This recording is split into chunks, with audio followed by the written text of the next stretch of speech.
આદિવાસી લોકોની જમીનના મુદ્દે ભારતીય જનતા પાર્ટીના સાંસદ મનસુખ વસાવા હવે મેદાનમાં આવ્યા છે અને સરકારના સામે જ હવે તે આંદોલન કરવાના મૂડમાં દેખાઈ રહ્યા છે। વિગતવાર વાત કરવી છે જે પ્રકારે સાગબારામાં મામલો ઉપસ્થિત થયો છે તેની।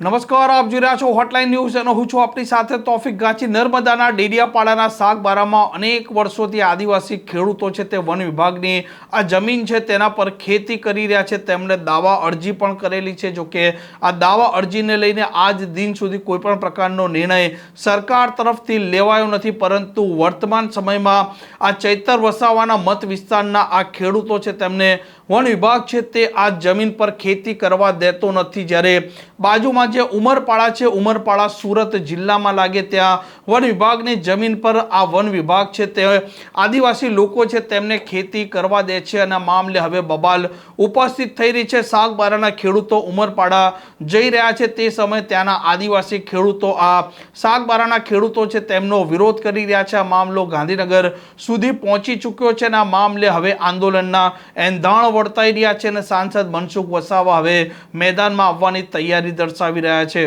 ડેડિયાપાડાના લોકો પણ ભેગા થવું પડશે।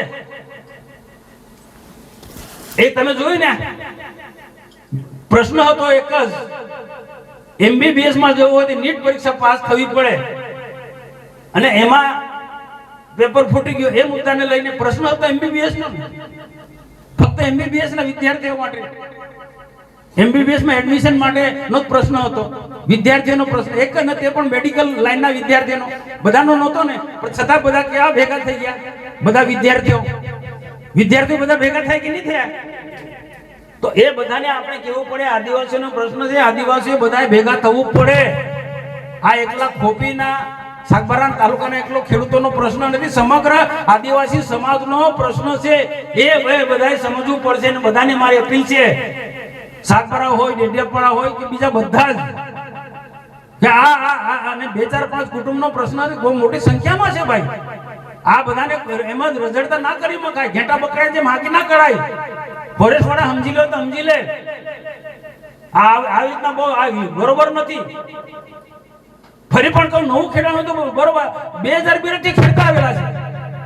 હું કાલે પાછો દિલ્હી જાઉં છું અને બેન આપણે તમારી રીતના જ્યારે સમય મળે તો ગાંધીજીની સત્યાગ્રહ પૂર્વક ખેડવા માટે જાઓ, સામનો ના કરતા ખેડવા જાઓ અને ધરપકડ કરે તો કઈને કરી લેજો, કોઈ વાંધો નહીં, અને બાકીના બધા લોકો આપણે સમર્થન આપવાનું, પણ કોઈને કોઈ કાંકરી ચાળો આપણે નહીં કરો, કોઈ મુદ્દો મળી જશે એમને। હું તમને કોઈ દબાવવા માંગતો કે ડરાવવા માંગતો એવું નથી, હું જે સમજુ છું તે પ્રકારે તમે જાઓ ખેડવા માટે। કઈ ના, આપણો રેકોર્ડ પર તો બોલશે ને ભાઈ, અમે ખેડવા માટે ગયા હતા, આ લોકોએ પોલીસના રક્ષણ એમને રોક્યા, અમારી ધરપકડ કરી અને મૂકી રાખશે તો કેટલા દિવસ મૂકી રાખશે? 2-4-5 દિવસ। પણ આઝાદીની લડાઈમાં પણ ગાંધીજી જેવા બધા મોટા જેલમાં જવું પડ્યું હતું ને આપણે, મારી વાત તમે ખ્યાલ સમજી ગયા ને? અટકવાનું નહીં આ કાર્ય, નિરંતર। હું મીડિયા સમક્ષ કહું છું, હું દિલ્હી ના હોતો હું તમારા સાથે ખેડવા આવતો, હું દિલ્હી ના ગયો હોત તો હું તમારી સાથે, અને આ ચાલુ રાખો। આપણો પ્રક્રિયા એમનો વિષય છે, આપણો વિષય છે ને આ મીટિંગ મેં એટલા માટે જ રખાવી છે અને હું ફોરેસ્ટ વિભાગના અધિકારી કે ફોરેસ્ટ વિભાગને હું અપીલ કરું છું કે ન્યાય કરો। તમે ન્યાયના દેવતાઓ છો, ન્યાયની રીતના થાય। આ આદિવાસી છે, તે આદિવાસી છે, એ વર્ષોથી ખેડે છે, અમે વર્ષોથી ખેડે છે, 2 વર્ષ પહેલા અમે ખેડે છે, તો અમારી સાથે પણ અમારા ખેડૂતોને પણ ખેડવા દો, અમારા ખેડૂતોને પણ ખેડવા દો। અમારા ખેડૂત એટલે મારા તો બધા જ છે, એ આપણા છે, પણ મારા તાલુકાના સાગબારા તાલુકાના લોકોને પણ ખેડવા દો, એવું સુરત જિલ્લાના ફોરેસ્ટ વિભાગના અધિકારીને અપીલ કરું છું। અને અમારી જે લડાઈ જે છે એમને અમારી સાથે ન્યાય કરો। તમે આ પદ પર બેઠા છો, જે પણ ફોરેસ્ટ વિભાગના જે પણ વડામાં આવતા, મારો ઉલ્લેખ નથી કરવો, પણ ફોરેસ્ટ વિભાગની અંદર જે પણ વડા આવતા હોય એમાં બધાની અપીલ છે, અમારી સાથે ન્યાય કરો, સાગબારાના ખેડૂતોની સાથે ન્યાય કરો। ને ન્યાય નહીં મળે ત્યાં સુધી આ લડત અમારી ચાલુ રહેવાની છે. ને મારા બધા ખેડૂતોને મારું સંપૂર્ણ સપોર્ટ છે. ને એવું એટલું નહીં, સાગબારા તાલુકાના ભારતીય જનતા પાર્ટીના બધા જ લોકો આગેવાનો પણ આ ખોપી ને નાલ ને 12 જેટલા ગામો ના ખેડૂતો જે જંગલની જમીન ખેડે છે એ એમની સાથે બધા જ લોકો છે. ને આવનારા દિવસોમાં ડેડિયાપાડા તાલુકો પણ તમારા આમના સમર્થનમાં આવશે. તો આ જે લડાઈ અહિંસક લડાઈ રહેશે. અને મારું પાર્લામેન્ટ પૂરું થયા પછી નેતૃત્વ લઈ ત્યાં ખેડવા માટે હું આવીશ. મારી બી ધરપકડ કરશે કઈ વાંધો નહીં, મારી સાથે મારી ધરપકડ છે તો ધરપકડ વળી લઈશું. મારી સાથે શંકરભાઈ બી તૈયાર છે ધરપકડ માટે.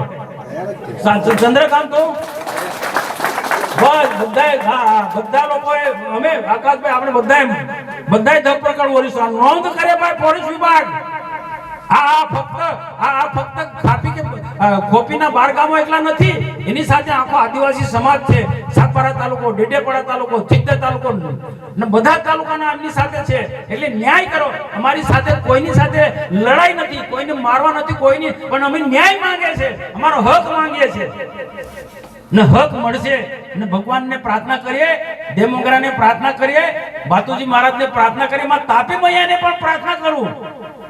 ને તાપીના ભાઈ શનિદેવ પણ તાપી કિનારે કે શનિદેવ તો ન્યાયના દેવતા છે. તમારી સાથે ન્યાય તો કરો. ભગવાનને પણ હું કહું છું, ન્યાય કરો તમે. આટલો હળહળતો અન્યાય તો કઈ રીતના ચાલવી લેવાય? આ હળહળતો અન્યાય છે ભાઈ. મહામંત્રી આપણા જે મગજમાં કોકલાનો હોય ને એમને કહેજો, સમજણ પાડજો. આ પ્રશ્ન આદિવાસીની લડાઈ છે, હકની લડાઈ છે. આ બધાય સહકાર આપવો પડે, બધાય આવવું પડે. હું કોઈનો ઉલ્લેખ નથી કરતો, હું તો બીજી પાર્ટી વાળાને પણ અપીલ કરું, બધા અમારી સાથે આવો ભાઈ.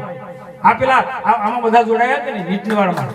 આ પ્રકારના સમાચાર માટે હોટલાઇન ન્યૂઝ ચેનલને લાઇક, શેર અને સબસ્ક્રાઇબ કરવાનું ભૂલતા નહીં. નમસ્કાર. આવા પ્રકારના વિડીયો તમને જોવા ગમતા હોય તો હોટલાઇન ન્યૂઝ ચેનલને લાઇક, શેર અને સબસ્ક્રાઇબ કરો.